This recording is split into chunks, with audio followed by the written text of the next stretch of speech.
क्या आप भी जानना चाहते हैं कि अगर आपने अटक रिफाइनरी में पिछले 17 सालों से अपना पैसा हर साल एसआईपी के ज़रिए लगाया होता तो आज आपका कितना रिटर्न होता? हर साल ये कंपनी आपको कितना डिविडेंड देती, कितना बोनस देती, आपका टोटल टैक्स कितना करता, डॉलर में आपका कितना रिटर्न होता, आपका एनुअलाइज रिटर्न कितना होता? ये सारी तफसील हम जानेंगे इस वीडियो में। जी, तो केस स्टडी शुरू करने से पहले कुछ चीज़ें आप जो है वो जान लें कि ये जो मैंने प्राइस सेलेक्ट की है वो हर साल की हाईएस्ट प्राइस है, ना कि लोएस्ट या एवरेज, ताकि हम एक वर्स्ट केस सिनेरियो क्रिएट कर सकें। और हम हर साल 1 जनवरी को 1 लाख रुपया इन्वेस्ट करेंगे इस कंपनी में, ताकि हमें पता चल सके कि हर साल और टोटल हमारा कितना रिटर्न बनता अगर हम पिछले 17 सालों से इस कंपनी में एसआईपी कर रहे होते। ये एजुकेशनल वीडियो है, कोई फाइनेंशियल या इन्वेस्टमेंट एडवाइस नहीं है। तो 2009 से शुरू करते हैं। 1 लाख रुपए हम इन्वेस्ट करेंगे। 171 हाईएस्ट प्राइस होती है 2009 की, जो कि हम 1 जनवरी को चूज कर लेते हैं। शेयर हमें मिलते हैं 584। No dividend no bonus. 2010 में दोबारा 1 लाख रुपए इन्वेस्ट करेंगे। 144 हाईएस्ट प्राइस होती है। शेयर हमें मिलते हैं 690। No dividend no bonus. 2011 में दोबारा 1 लाख रुपए इन्वेस्ट करेंगे। 146.9 हाईएस्ट प्राइस है। 681 हमें शेयर मिलते हैं और डिविडेंड की मद में हमें मिलता है 2 रुपये पर शेयर के हिसाब से, जिसकी वैल्यू बनती है 3900, जो कि हम डिविडेंड की मद में रकम ले लेते हैं। 2012 में दोबारा हम 1 लाख रुपया लगाएंगे। 176 हाईएस्ट प्राइस है। 566 हमें शेयर मिलते हैं। टोटल शेयर हो जाते हैं 2521। 2012 में ये कंपनी 2 डिविडेंड देती है, 1.5 रुपीज़ और 6 रुपये पर शेयर के हिसाब से, जिसकी वैल्यू बनती है 3700 और 15000 रुपया तकरीबन। इसी तरह 2013 में दोबारा हम 1 लाख रुपया अगर इन्वेस्ट करते तो 280 हाईएस्ट प्राइस चूज करते। शेयर हमें मिलते 376। और 2013 में ये कंपनी ने 2 डिविडेंड दिए, 2 रुपये, 2.5 रुपये और 2.5 रुपये पर शेयर के हिसाब से, जिसकी वैल्यू बनती है 7000 तकरीबन और 7000 तकरीबन। इसी तरह 2014 में दोबारा हम 1 लाख रुपया लगाएंगे। 242 हाईएस्ट प्राइस है। 413 हमें शेयर मिलते हैं। No dividend no bonus. इसी तरह 2015 में हम 1 लाख रुपया लगाएंगे। 266 हाई प्राइस हमने चूज की। 375 हमें शेयर मिलते हैं। 2015 में यह कंपनी एक डिविडेंड अनाउंस करती है 5 रुपये पर शेयर के हिसाब से, जिसकी वैल्यू बनती है 18000 रुपया। तो आपने देखा कि 2009 से लेकर 2015 तक किस तरह हमारी शेयर की प्राइस जो है वो फ्लक्चुएट कर रही है और हमें कितना डिविडेंड मिल रहा है। इसी तरह 2016 में हम 1 लाख रुपया लगाएंगे। 432 हाईएस्ट प्राइस है। 231 हमें शेयर मिलते हैं। टोटल शेयर हो जाते हैं 3896। और 2016 में 5 रुपये पर शेयर के हिसाब से हमें डिविडेंड मिलता है, जिसकी वैल्यू बनती है तकरीबन 19000 रुपया। इसी तरह 2017 में हम 1 लाख रुपया लगाएंगे। 516 हाईएस्ट प्राइस है। 194 हमें शेयर मिलते हैं। 4090 हमारे पास टोटल शेयर हो जाते हैं। और 2017 में ये कंपनी 6 रुपये पर शेयर के हिसाब से डिविडेंड अनाउंस करती है, जिसकी वैल्यू बनती है तकरीबन 24000 रुपया। इसी तरह 2018 में दोबारा हम 1 लाख रुपया लगाएंगे। 277 हाईएस्ट प्राइस है। 361 हमें शेयर मिलते हैं। 2018 में ये कंपनी एक बोनस अनाउंस करती है, जिसके बाद हमारे पास शेयर हो जाते हैं 5563 और डिविडेंड कोई भी अनाउंस नहीं करती। 2019 में दोबारा हम 1 लाख रुपया लगाएंगे। 151 हाईएस्ट प्राइस है। 660 हमें शेयर मिलते हैं। No dividend no bonus. 2020 में भी सेम 1 लाख रुपया इन्वेस्ट करेंगे। 194 हाईएस्ट प्राइस होती है। 514 हमें शेयर मिलते हैं। No dividend no bonus. इसी तरह 2021 में दोबारा हम 1 लाख रुपया लगाएंगे। 287 हाईएस्ट प्राइस है।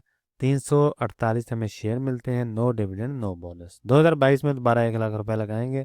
183 हाईएस्ट प्राइस होती है और 545 हमें शेयर मिलते हैं। टोटल शेयर हो जाते हैं 7630 और डिविडेंड हमें मिलता है 10 रुपये पर शेयर के हिसाब से, जिसकी वैल्यू बनती है 76000 रुपया। इसी तरह 2023 में दोबारा हम 1 लाख रुपया लगाएंगे। 380 हाईएस्ट प्राइस है। 263 हमें शेयर मिलते हैं। टोटल शेयर हो जाते हैं 7893 और डिविडेंड हमें मिलता है 12.5 रुपये पर शेयर के हिसाब से, जिसकी वैल्यू बनती है 98,000।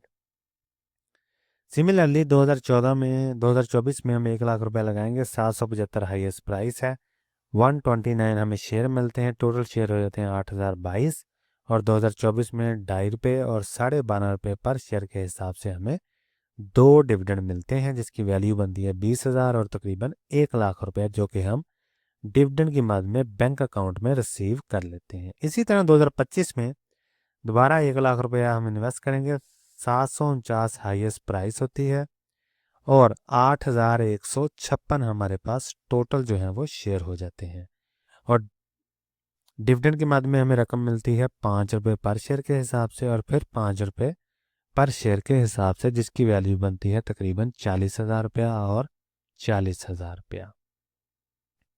तो यहाँ तक हमने देखा कि 2009 से लेकर 2026 तक किस तरह इस कंपनी ने हर साल डिविडेंड दिया, कितना इसने बोनस दिया, ये सारी हमने केस स्टडी की, और हमने ये जाना कि हर साल हमें कितना डिविडेंड मिलता रहा, आया वो डिविडेंड बढ़ता रहा या कम होता रहा। ठीक है जी। तो रिटर्न समरी में हम फाइनलाइज करेंगे कि हमें आया टोटल रिटर्न जो है वो कितना मिला है। तो रिटर्न समरी में चलते हैं, 2009 से लेके 2026 तक शेयर हमें मिलते हैं जी 8,156, जो कि हमारे टोटल हो जाते हैं। प्राइस है 24 फेब को 732। जब आप वीडियो देख रहे हो सकता है प्राइस जो है वो डिफरेंट हो। तो 24 फेब को प्राइस है 732, जिसकी वैल्यू बनती है तकरीबन 59 लाख रुपया। ठीक है जी।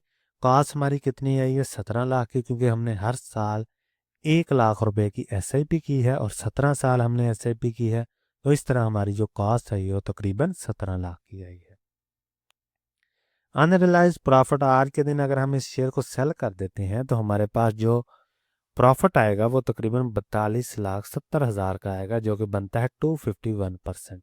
इसी तरह डिविडेंड की मद में हमने टोटल रकम जो ली है वो 4,76,000 रुपये है, जो कि बनते हैं 28%। तो टोटल हमारे पास गेन आ गया 47 लाख का 279%, जो कि परसेंटेज में बनता है। इसी तरह एनुअलाइज रिटर्न हमारे पास आता है 14%।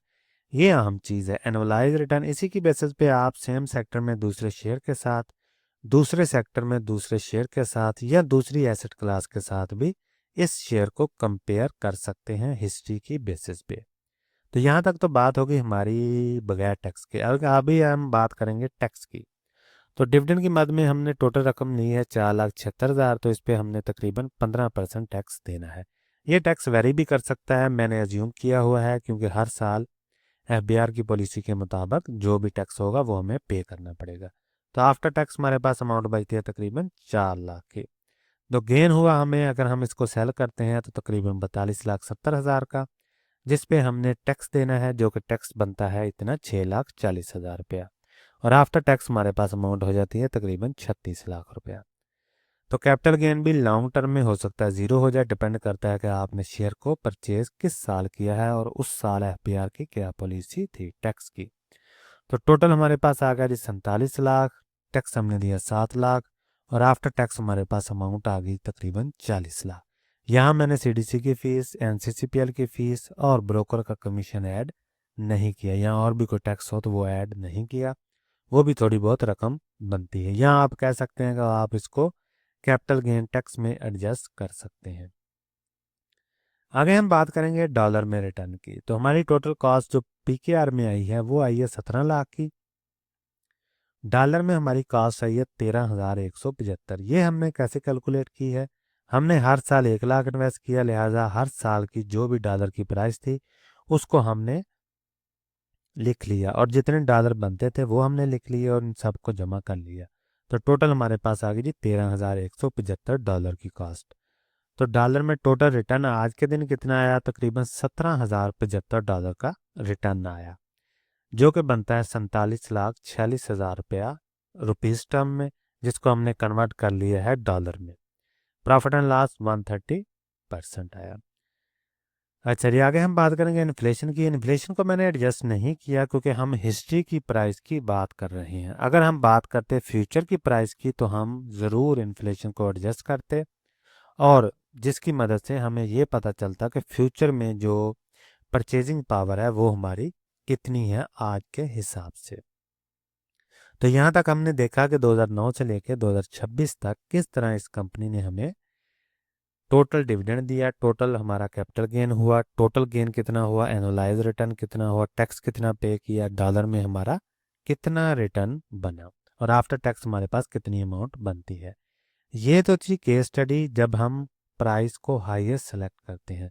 अगर आपकी बाइंग प्राइस जो है वो कम होगी, जितनी कम होगी आपका टोटल रिटर्न उतना ही बेहतर होता जाएगा। फॉर एग्जांपल आप वीकली एसआईपी करते हैं, आप मंथली एसआईपी करते हैं, बाय एनुअली करते हैं, या टेक्निकल एनालिसिस की बेस पे आप शेयर को तब परचेज करते हैं जब वो गिर रहा हो या जब उसकी प्राइस कम हो, आप तब परचेज करते हैं, तो आपका डेफिनेटली जो रिज़ल्ट है वो बेहतर आएगा, आपका जो रिटर्न है वो इससे भी ज़्यादा होगा। ये मैंने जो रिटर्न लिए है ये वर्स्ट केस सिनेरियो है कि हम हर साल आंखें बंद करके टॉप पे ही शेयर को परचेज करते जा रहे हैं तो हमारा रिटर्न इतना बनता है। लेकिन अगर आप थोड़ा स्मार्टली प्ले करेंगे, हर साल शेयर को लो पे प्राइस पे ट्राई करेंगे परचेज करने की, या आप एवरेज करते जाएंगे वीकली मंथली एसआईपी करके, तो आपका रिजल्ट बहुत ही अच्छा आएगा फ्यूचर में। इसी को आप फ्यूचर में भी कन्वर्ट कर सकते हैं कि फॉर एग्जांपल कंपनी के फंडामेंटल चेंज ना हो, मुल्क के हालात ठीक रहें, तो सेम फंडामेंटल पे अगर कंपनी सेम इस सिचुएशन में हमें अगले जो 17 साल है वो भी इसी तरह परफॉर्म करती रहे, तो हमारा भी तकरीबन मिलता जुलता रिटर्न ही बनेगा। शर्त यह है कि अगर हम बाइंग प्राइस जो है वो कम करते जाते हैं तो हमारा रिटर्न जो है वो अच्छा आता जाएगा। ठीक है जी। तो ये सारी डिपेंड करता है कि आपकी बाइंग प्राइस जो है वो कितनी है। जितनी बाइंग प्राइस आपकी कम होगी शेयर की, उतना आपका रिजल्ट अच्छा आएगा फ्यूचर में। ठीक है जी। तो इस केस स्टडी करने का पर्पस भी यही होता है कि हमें ये पता चल सके कि कंपनी के पास्ट में फंडामेंटल कैसे रहे हैं, कंपनी ने आया इन्वेस्टर को कुछ दिया भी है या नहीं दिया। ठीक है। तो इस तरह हमें ये क्लियर पिक्चर मिलेगी कि 2009 से लेके 2026 तक इस कंपनी ने हमें कितना डिविडेंड दिया, कितने साल डिविडेंड दिया, आया डिविडेंड कंटिन्यू हर साल ये कंपनी देती रही है या नहीं देती रही, बोनस हमें कितना मिला है। ठीक है। और इसकी प्राइस की फ्लक्चुएशन भी आप देख सकते हैं, ये देखें। ठीक है जी। तो ये हर चीज़ हमें एक क्लियर पिक्चर में एक्सेल फॉर्म में मिल जाती है, जिसकी मदद से हमें एनालिसिस करना आसान होता है फ्यूचर में। क्या अगर हम लॉन्ग टर्म के लिए इस शेयर को होल्ड करना चाहते हैं तो हमारा रिजल्ट जो है फ्यूचर में किस तरह का होगा। ठीक है जी। तो मेन अहम चीज़ है XIRR एनुअलाइज रिटर्न, इसी की बेसिस पे आप कंपेयर कर सकते हैं अगर आपने कंपेयर करना हो तो।